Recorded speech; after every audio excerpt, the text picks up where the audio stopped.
Well, let's just make sure the audio is running well, and then we shall start. Sounds good. Just give me a thumbs up when we're all set. Okay, audio seems to be fine, guys. Welcome to another episode of the Human AI podcast. This is part 2 of hypoglycemia, and I'm very excited. We're also talking about the mediastinum. Let's try to get a good episode in. Okay, so if you haven't watched part 1, make sure to go and check that out, because this is part 2 and we're not going to start from the beginning and the introduction of these two topics. So yeah, let's get it on. So we left off when it came to hypoglycemia, talking about alcohol consumption. And I want to ask you, ChatGPT, what effects does it have on lipid metabolism? Alright, so alcohol can actually mess with lipid metabolism in a few ways. It can raise levels of triglycerides and cholesterol in your blood. Plus, it can lead to fatty liver, which impacts how your liver handles fats. So, moderation's key. Okay. Yeah, it's pretty interesting how alcohol affects the body beyond just the liver. Got any specific angle you want to explore further? So yeah, I wanted to ask you about NADH and how it inhibits fatty acid oxidation. If you could explain that to us a bit. Sure. So NADH is produced when alcohol is metabolized. High NADH levels shift the balance in cells, inhibiting fatty acid oxidation. This means your body burns less fat and can contribute to fatty liver. Interesting. It's a key reason. Definitely. It's all connected. So how does NADH inhibit fatty acid oxidation? So high NADH levels shift the cell's metabolic state. This shift slows down the breakdown of fatty acids because it signals that the cell has plenty of energy, which can lead to fat accumulation.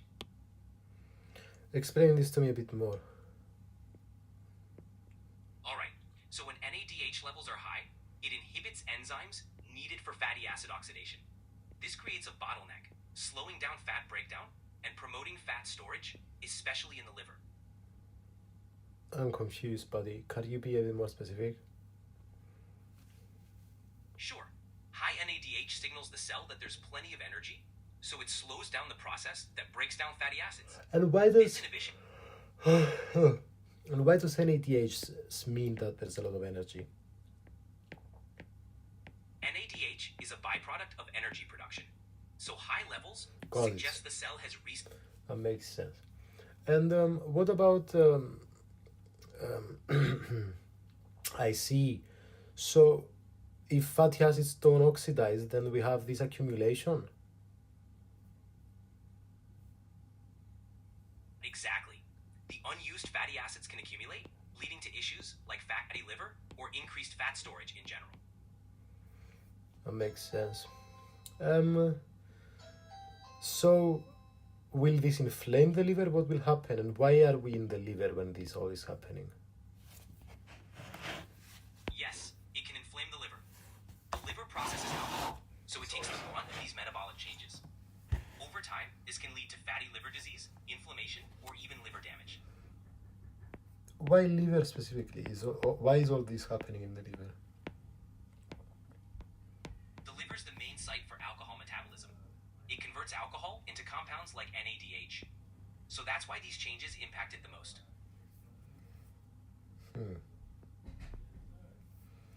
I see. And I see. That makes sense. Glad it does. Anything else you'd like to dive into?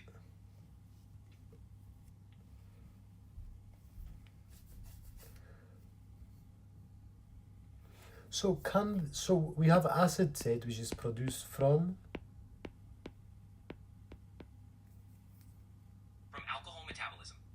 Acetate is a byproduct which your body can use for energy or convert into fats. So can we convert acetate to acetyl-CoA, and how? Yes, acetate can convert to acetyl-CoA through a two-step process.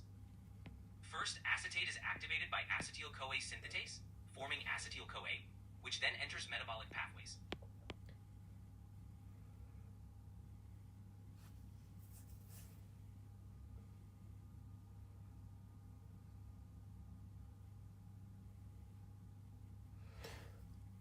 But further processing of acetyl-CoA in the TCA cycle is prevented because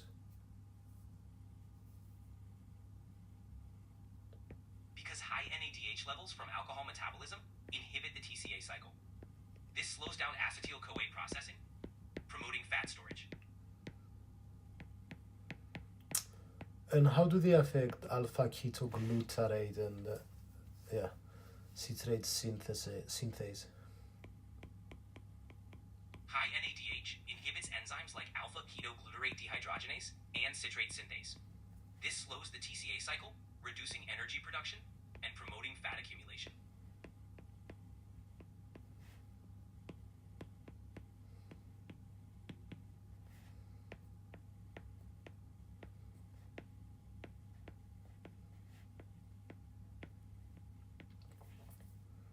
Okay, so citrate synthase and alpha-ketoglutarate dehydrogenase, what exactly are these big words that are difficult to pronounce?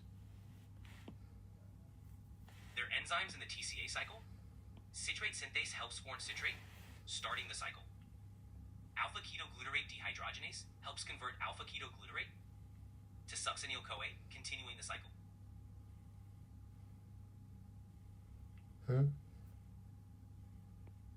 Exactly. They keep the cycle running smoothly. I don't understand. Great. Anything else you'd like to explore? I said I don't understand, dude. No worries. Which part is confusing? I don't understand what citrate synthase and alpha-ketoglutarate dehydrogenase do. Got it. So citrate synthase and alpha-ketoglutarate dehydrogenase are enzymes that help drive the TCA cycle. They facilitate chemical reactions that produce energy for the cell.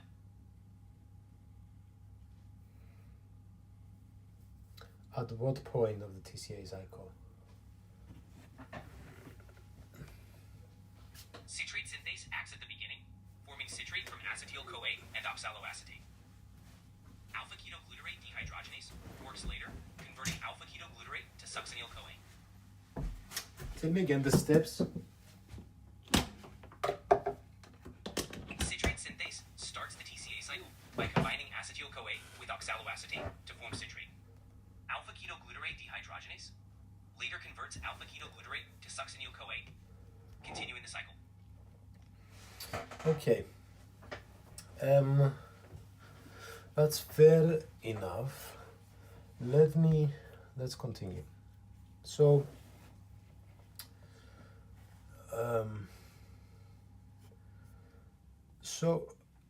we have accumulation of acetyl-CoA then too. Yes, with high NADH, acetyl-CoA can't enter the TCA cycle efficiently, leading to accumulation. Exactly. This buildup contributes to fat production. Interesting. Definitely is. And acetyl-CoA will become ketone bodies? Yes, excess acetyl-CoA can lead to ketone body formation, especially when the TCA cycle is backed up.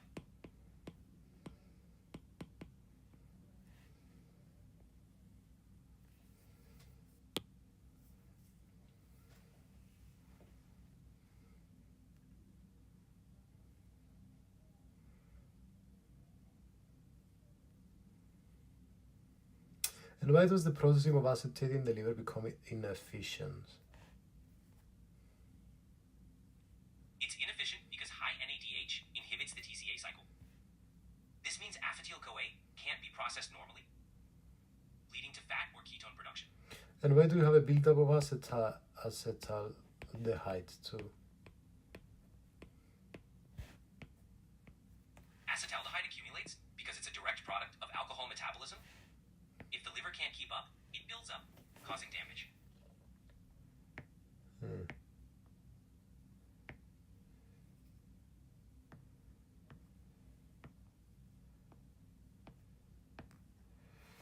Okay. And can we talk about alcohol-induced hepatomegaly? Sure. Alcohol-induced hepatomegaly is liver enlargement caused by fat accumulation, inflammation, or fibrosis from chronic drinking. Tell me more. It happens as the liver struggles to process alcohol, leading to fat buildup and swelling. This can progress to more serious liver disease if not addressed. So how does alcohol consumption decrease the activity of proteasome? Alcohol disrupts cellular function, leading to oxidative stress. This stress can inhibit proteasome activity, reducing protein breakdown and contributing to liver damage. What is proteasome? The proteasome is a protein complex that degrades unneeded or damaged proteins in cells, helping maintain cellular health. Okay. Interesting.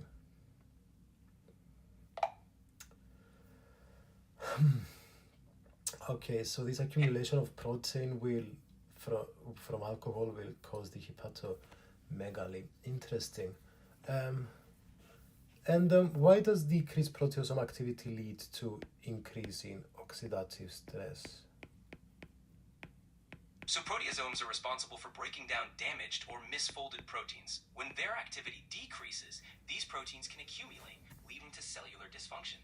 This accumulation can disrupt normal cell functions and increase oxidative stress, which is basically an imbalance between the production of free radicals and the body's ability to detoxify them.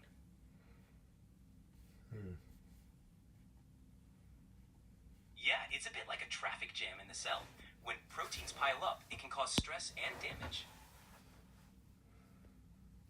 And why do we have deficiency in micronutrients when we have these alcohol-induced? Why do we have alcohol-induced micronutrient deficiencies? Alcohol interferes with nutrient absorption in the gut and can damage the liver and pancreas, organs essential for metabolizing nutrients. Plus, chronic alcohol use often leads to poor diet choices, further contributing to deficiencies in vitamins and minerals. For instance, B1, thiamine. Right. Thiamine deficiency can lead to serious issues like Wernicke-Korsakoff syndrome, which affects the brain. What is this? It's a neurological disorder caused by thiamine deficiency, often linked to chronic alcohol use. It can cause confusion, memory problems, and lack of muscle coordination.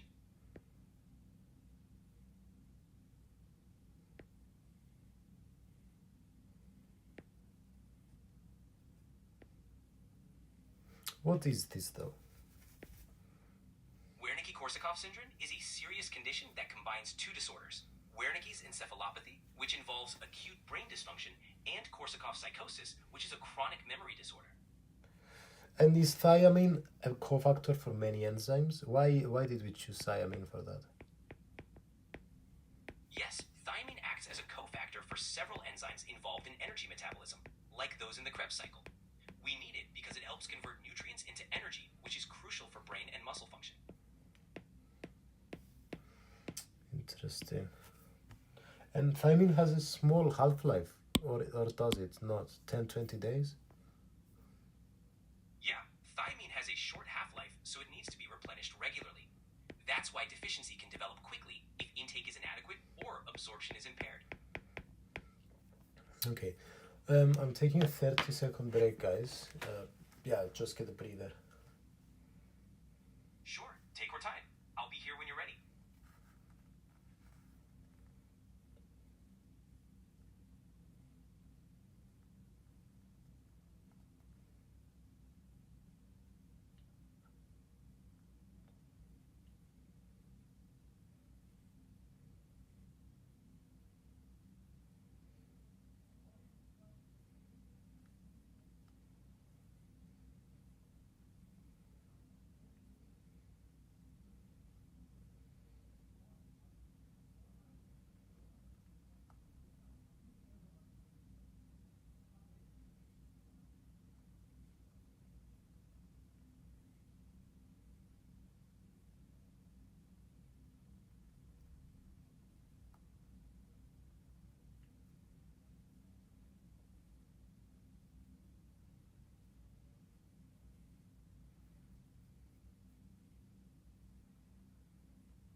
Alrighty, back to work, guys. Okay, so we're talking about thiamine's half-life. Now, let's talk in general a bit more about glycogen storage diseases. All right. Glycogen storage diseases are a group of inherited metabolic disorders where the body can't properly store or break down glycogen. This can lead to issues like muscle weakness, low blood sugar, or liver problems, depending on the type. And these diseases might be inherited too. Exactly. They're usually inherited in an autosomal recessive pattern, meaning both parents must carry a defective gene for a child to be affected. Each type results from specific enzyme deficiencies. And they're mainly autosomal. Is there any exceptions? There are a few exceptions. For example, some types of glycogen storage diseases are X-linked, like type 9. But most are autosomal recessive. Type 9 is sex-linked? Yes, type 9 is often X-linked, meaning it typically affects males more severely, and females can be carriers with milder symptoms. Interesting. Type, and what is type? Why is it called type 9? Type 9 is named based on the specific enzyme deficiency it involves, typically phosphorylase kinase. The numbering helps classify and differentiate between the various forms of glycogen storage diseases. Are they all inherited or do we have acquired ones? They're mostly inherited, but there are rare cases of acquired glycogen storage disorders, usually due to other medical conditions or severe liver disease. Interesting. So we have type. How many types do we have? There are about 15 recognized types, each caused by different enzyme deficiencies affecting glycogen metabolism. Tell me about them. Which ones are they then? Sure, the types vary based on which enzyme is affected. For instance, type 1 or von Gierke disease involves glucose 6-phosphatase deficiency. Type 2, Pompe disease, is due to acid maltase deficiency. Each type has unique symptoms and affects different organs. Do we have type 0 too? Yes, there's even a type 0, which involves a deficiency in glycogen synthase, leading to issues with storing glycogen. Wow, so many, dude. Which are the most important ones? The most well-known are type 1, von Gierke, type 2, Pompe, and type 3, Cori. These often have significant symptoms affecting the liver, heart, or muscles. And what does each one have problems with? Type 1 primarily affects the liver, causing severe hypoglycememia. G6, glucose 6-phosphate? What is it? Glucose 6-phosphatase. It's the enzyme missing in type 1, preventing the liver from releasing glucose into the blood, leading to low blood sugar.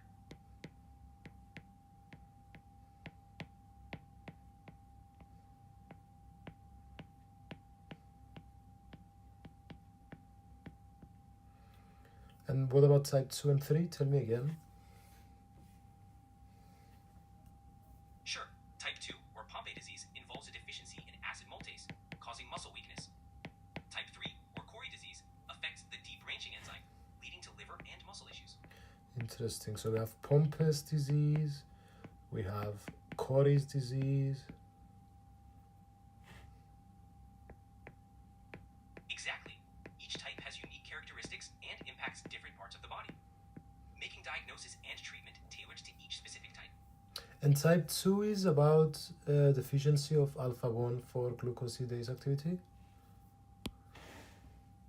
Yes, exactly. In Pompe disease, the deficiency in alpha-1,4-glucosidase, also called acid maltase, leads to glycogen buildup in muscles, causing muscle weakness and heart problems. And this is in the lysosomes? Exactly. The enzyme is located in the lysosomes, which are responsible for breaking down glycogen. Without it, glycogen accumulates, causing cellular damage.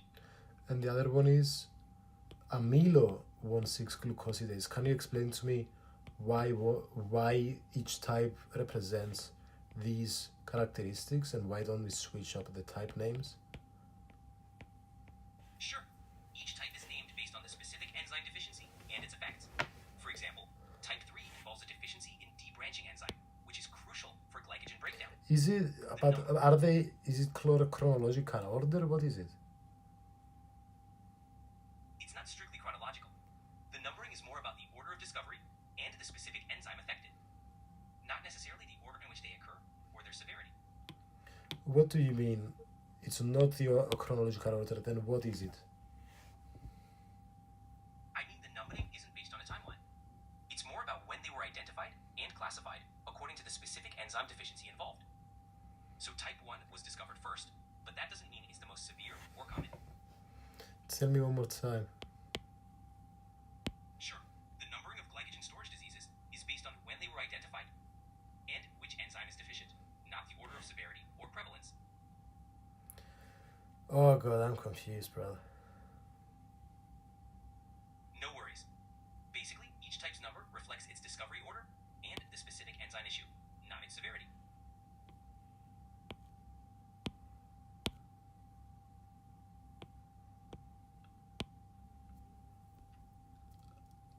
But I thought numbers show an order of things.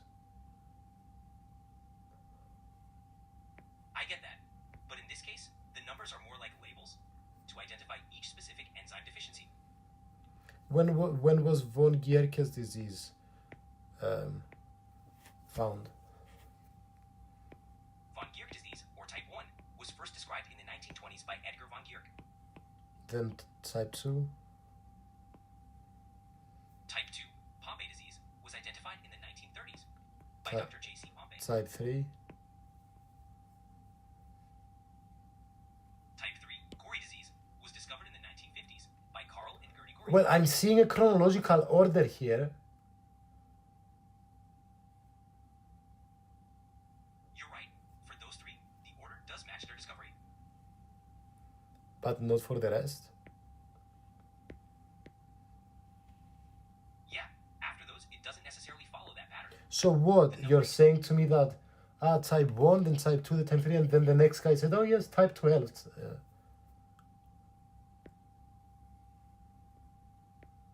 Pretty much.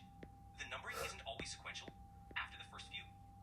It depends on when each specific enzyme... Doesn't sound very systematic to me, dude. I get it.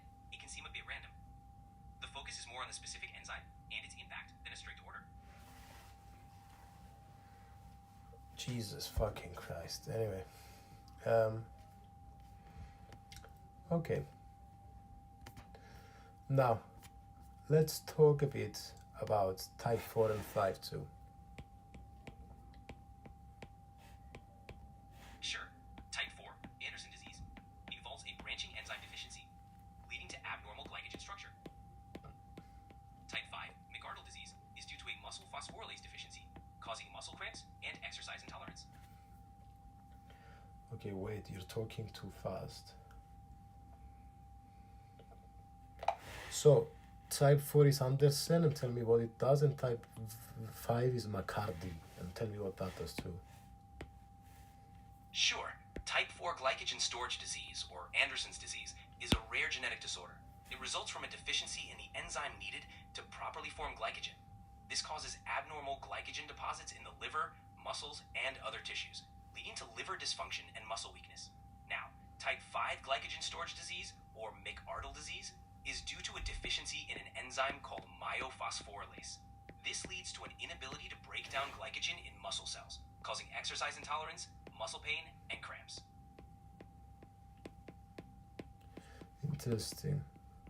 So, muscle glycogen phosphorylase, and the other one is something to do with unbranched chains? Exactly. McArdle disease involves a problem with muscle glycogen phosphorylase, which means the muscles can't break down glycogen for energy properly. Anderson's disease, on the other hand, is related to an enzyme that helps form branched glycogen. Without it, glycogen accumulates abnormally, causing issues in the liver and other tissues. Interesting. Yeah, it's pretty fascinating how different enzyme deficiencies can lead to distinct symptoms and conditions. The body is so complex.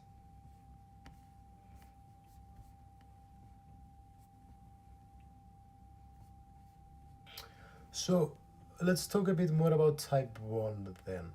So, we have deficiency in glucose 6-phosphatase in the liver, kidneys, and intestines, which results in... In type 1 glycogen storage disease, also called von Gierke disease, the deficiency in glucose 6-phosphatase prevents the liver, kidneys, and intestines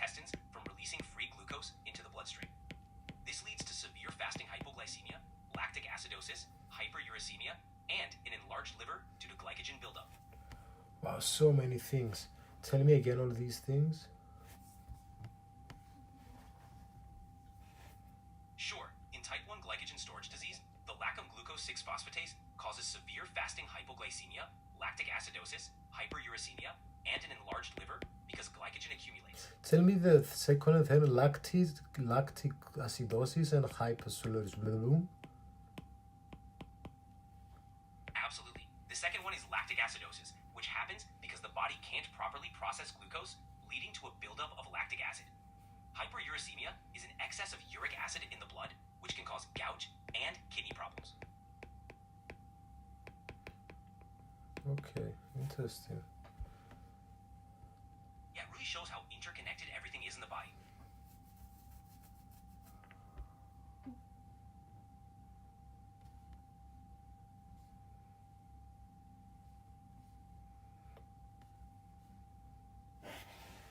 Hyperuricemia. That's right. Hyperuricemia can lead to issues like gout, where uric acid crystals form in the joints, causing pain and inflammation.